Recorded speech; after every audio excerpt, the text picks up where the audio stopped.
Assalamualaikum warahmatullahi wabarakatuh.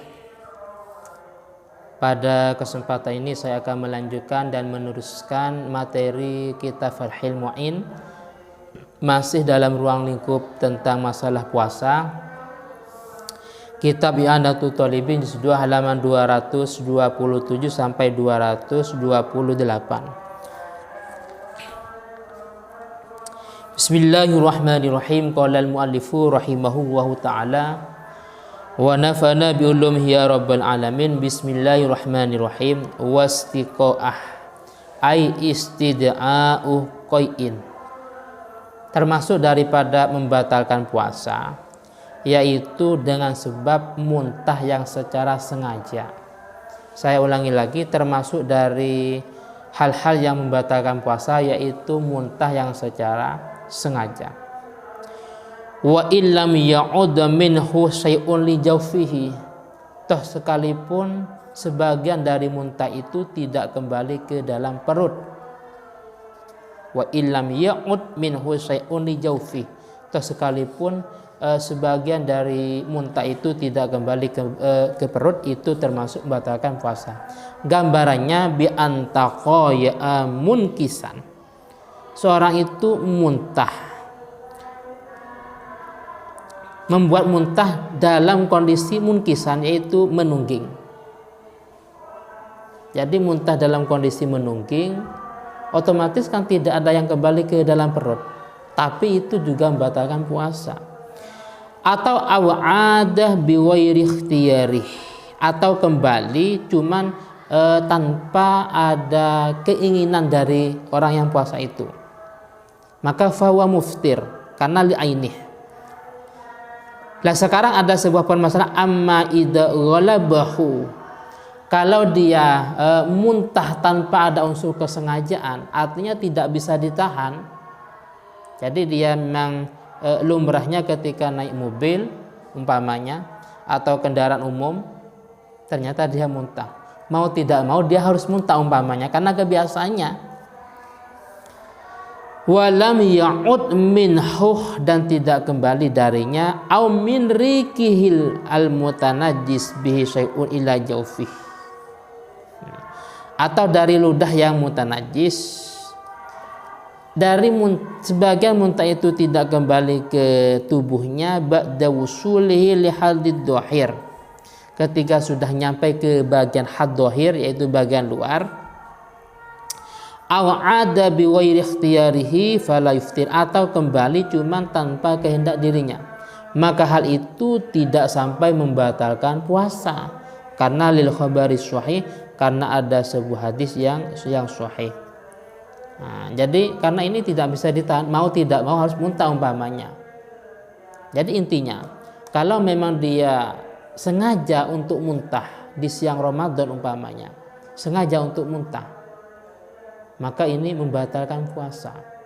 Tapi kalau memang tanpa ada unsur kesengajaan dan dia tidak bisa menahan, maka ini tidak sampai membatalkan puasa. La biqala'i nukhamatin. Nah, selanjutnya tidak membatalkan puasa dengan sebab keluarnya lendir dahak minal batin, dari perut, awid dimari, atau dahak dari otak. Saya ulangi lagi, la ay la yuftir, tidak sampai membatalkan puasa atau puasanya tidak batal dengan sebab biqala'i nukhamatin, dengan sebab keluarnya lendir dahak minal batin, dari perut, awid dimari, atau dari otak. Jadi ketika ada lendir dahak yang keluar, baik dari perut maupun dari otak, itu tidak membatalkan puasa. Keluarnya ila dhahir, ke bagian dhahir, fala yuftir bih in laffadhaha. Jadi ketika orang itu mentalafurkan, mengeluarkan dahak itu, ini tidak batal puasanya. Kenapa? Karena litakarruril hajati ilaihi, karena berulang kalinya sebuah hajat atau membutuhkan, mau tidak mau untuk dikeluarkan umpamanya. Lah sekarang amma lawi batala'aha ma'al qudra ala lafdiha, Sekarang ada sebuah permasalahan. Lendir daha itu ternyata dikunyah, padahal ma'al qudrah ila laftiha, padahal orang itu mampu untuk mengeluarkannya, mengeluarkan ba'da wusuliha li haddid dhahir. Jadi seandainya dikeluarkan setelah nyampe ke haddid dhahir, bagian luar, yaitu tempat keluarnya huruf H, nyampe ke bagian luar, ternyata dikunyah, padahal dia bisa untuk dikeluarkan. Haddid dhahir itu bahwa makhrajul ha al-muhmalah, tempat keluarnya huruf H.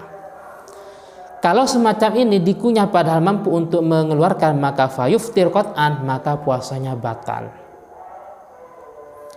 Qat'an ulama sepakat puasanya batal kalau memang dikunyah padahal mampu untuk dikeluarkan. Terus walau dokholat dubabah, ketika ada lalat atau sejenisnya, entah nyamuk atau yang lainnya, masuk jaufahu ke tubuhnya. Ini biasa ketika kita canda umpamanya atau ngobrol dengan teman, ternyata ada lalat atau mungkin ada nyamuk dan sejenisnya masuk, mengelut sehingga nyampe ke jauh bagian dalam itu perut. Hal semacam ini aftar, maka puasanya batal kalau memang bi ikhrajiha, kalau sampai mengeluarkan lalat itu.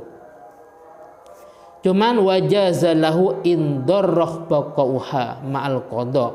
Kalau sekiranya tidak dikeluarkan lalatnya, itu akan terjadi bahaya, akan menimbulkan penyakit umpamanya kalau masih di bagian dalam, di mulut atau di tubuh, maka boleh-boleh saja dikeluarkan, cuman wajib qada kama afta bihi syekhuna, sebagaimana fatwanya Syekh Ibnu Hajar Al-Haytami. Mungkin sementara ini yang bisa saya sampaikan, toh sekalipun sangat singkat, sangat sedikit. Semoga manfaat dan barokah, dan jika ada kesalahan saya mohon maaf akhiran. Assalamualaikum warahmatullahi wabarakatuh.